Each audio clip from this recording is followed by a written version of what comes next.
Bonjour, bonsoir, Joël ici pour Vision et Transformation.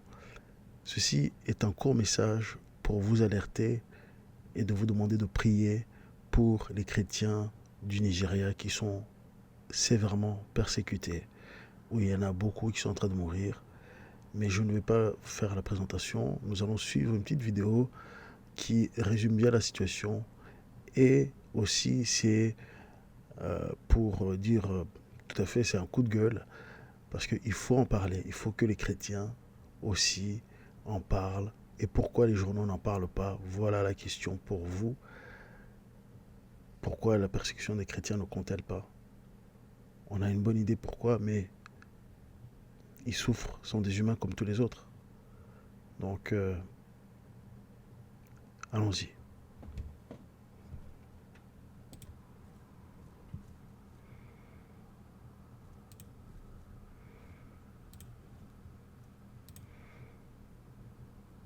D'accord, une nouvelle de dernière minute.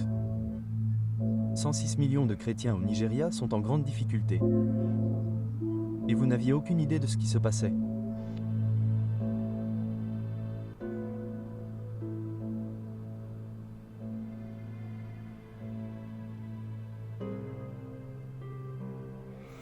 Donc ici, ça dit que le président est très puissant. Vous n'avez probablement pas vu cela sur CNN, sur la BBC ou ailleurs dans votre fil d'actualité, mais ce qui arrive aux chrétiens au Nigeria est l'une des crises les plus importantes et les moins médiatisées au monde en ce moment.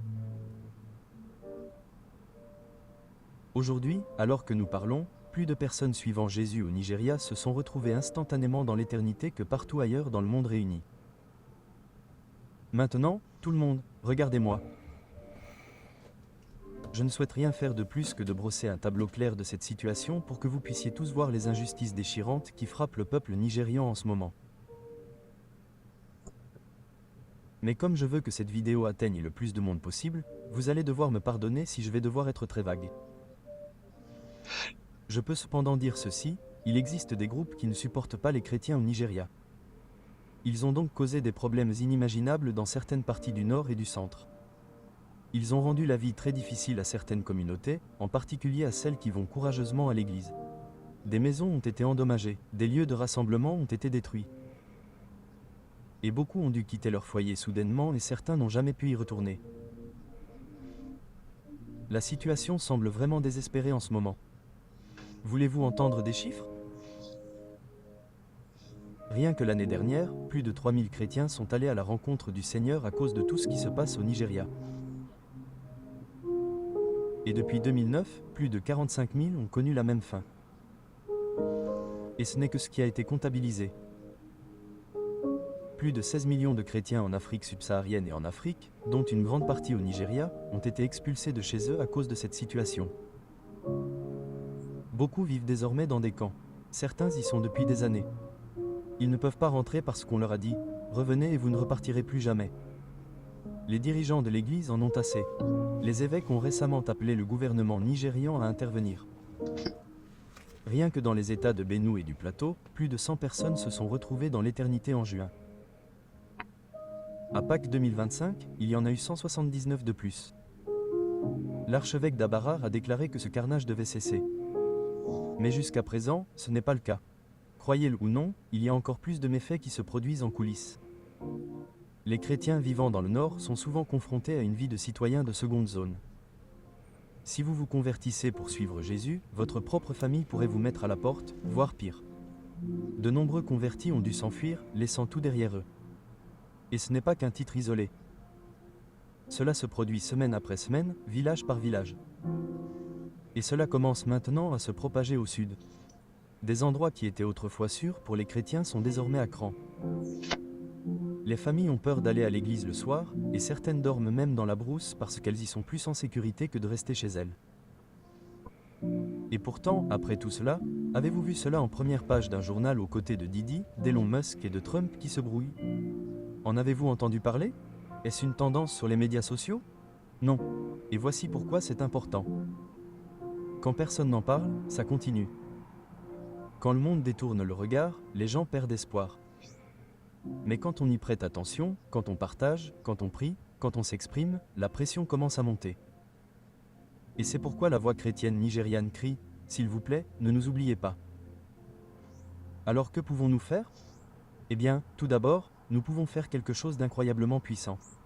La chose la plus puissante pour laquelle nous devrions prier, pas une fois pour toutes, mais prier pour que les croyants aient le courage de tenir bon quand il ne leur reste plus que leur foi. Prier pour la justice, prier pour la protection. Et prier pour que tout cela prenne fin très rapidement. Deuxièmement, partagez ceci. Si vous ne le partagez pas, qui le fera? Taguez votre pasteur, vos amis, toute personne qui a besoin de savoir ce qui se passe. Et peut-être même republier ceci sur vos autres pages de médias sociaux avec le titre suivant. Pourquoi cela n'est-il pas dans nos actualités? Et troisièmement, soutenez. Si vous pouvez donner, faites-le. Des groupes comme Open Porte Doors ouverte. sont sur le terrain et apportent une aide concrète. Et si vous n'êtes pas en mesure de donner, encore une fois, priez encore plus et parlez-en à encore plus de gens. Un croyant local a déclaré, « Nous avons toujours Dieu et il est sur le trône. Il nous délivrera. » Leur espoir est réel, mais ils ne devraient pas rester seuls. La Bible dit que lorsqu'une partie du corps souffre, nous souffrons tous. Alors ne passez pas à côté de cela. Soyez de ceux qui prennent des mesures par souci. Mais demandez-vous pourquoi, dans tant d'endroits et au fil des siècles, les gens n'aiment pas vraiment avoir des chrétiens autour d'eux?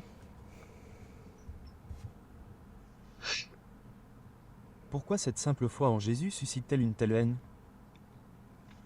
Ce n'est pas parce que nous sommes parfaits, loin de là. C'est parce que ce message révèle quelque chose dans le cœur de chaque être humain. Que nous sommes tous brisés. Nous sommes tous coupables. Nous avons tous besoin d'un sauveur. Voyez-vous, la Bible dit que notre rébellion contre Dieu mérite une vraie justice. Une pénalité que nous ne pourrions jamais payer, surtout pas par nos bonnes actions. Parce que la même Bible dit qu'ils ne sont que des haillons sales. Et c'est là qu'intervient la merveille de l'Évangile. Voyez-vous, Dieu lui-même est descendu en la personne de Jésus-Christ. Sur cette croix, il s'est mis à notre place. Chaque péché, chaque échec, chaque honte secrète a été déposée sur lui afin que nous puissions être pardonnés si nous choisissons de placer notre confiance en lui. Il n'a pas simplement ignoré notre culpabilité, il l'a absorbée, payant intégralement la dette que nous lui devons. Et la nouvelle incroyable est la suivante, le Seigneur Jésus-Christ n'est pas resté mort. 3 jours plus tard, Jésus est sorti du tombeau. Et mon ami, cette résurrection est la preuve irréfutable que le péché et la mort n'ont pas le dernier mot. Ni pour lui, ni pour quiconque a confiance en lui. Alors aujourd'hui, ne faites pas défiler la page. Demandez-vous si j'ai rendu cela personnel. Parce qu'il ne s'agit pas de religion ou d'étiquette. Il s'agit de faire confiance à celui qui a tout donné pour vous sauver et qui est ressuscité des morts pour vous donner une nouvelle vie. Et si vous ne l'avez jamais fait, parlez-lui tout de suite. Dites-lui que vous croyez qu'il a pris votre place sur la croix et dites-lui que vous croyez qu'il est ressuscité et que vous êtes prêt à le suivre. C'est tout. C'est aussi simple que ça. Pas de mots compliqués, juste la foi en celui qui a payé vos dettes au calvaire. Et si vous le connaissez déjà, je vais vous demander à nouveau de prendre un moment maintenant pour prier, partager et taguer quelqu'un afin que nous mettions tous cela en lumière jusqu'à ce que quelque chose soit fait. Vous pourriez dire, cela ne changera rien parce que je n'ai qu'une toute petite voix. Mais lorsqu'une petite voix se joint à une autre, cela devient un cri lorsque nous sommes suffisamment nombreux à parler. Soyons ceux qui font une telle chose. Et soutenons nos frères et sœurs au Nigeria. Et si vous me le permettez, j'aimerais également attirer l'attention sur un autre pays qui, en ce moment même, est en grande difficulté.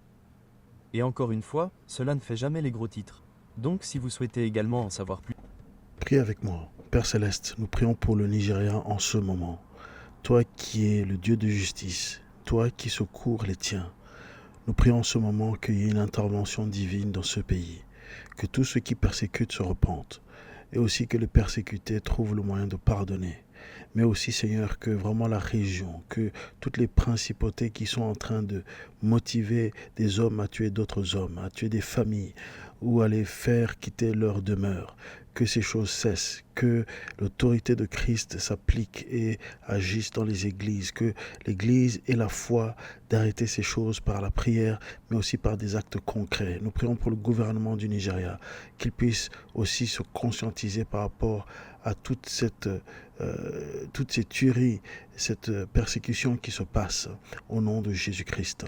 Nous prions pour qu'il y ait, Seigneur mon Dieu, une percée pour la liberté de religion, la liberté, Seigneur, spirituelle, et que tous ceux qui ne comprennent pas ces choses, qui viennent à la connaissance, que la lumière de Christ brille sur cette région d'une manière puissante, et que beaucoup de Saül deviennent des Paul, beaucoup de Saul deviennent des Paul. C'est ce que nous prions, que tous ceux qui sont en train de persécuter les chrétiens, tous ceux qui sont en train de créer des victimes, des orphelins, que eux-mêmes soient transformés et que Christ, Seigneur, qu'il te voie et qu'il se repente. Au nom de Jésus-Christ, nous avons prié. Amen. Allez, à très bientôt. Faites partager et priez. Prenez du temps de prier au moins 1 ou 2 fois cette semaine par rapport au Nigeria, si ce n'est pas tous les jours quand l'Esprit de Dieu vous le rappelle. Mais prier, c'est la responsabilité. Et même si on dit le dicton loin des yeux, loin du cœur, les frères en Christ qui souffrent ne devraient pas être loin du cœur quand on est au courant. Quand on est ignorant, ça peut arriver, mais quand on est au courant, notre responsabilité, c'est de prier. Alors priez. Allez, à très bientôt. Au revoir.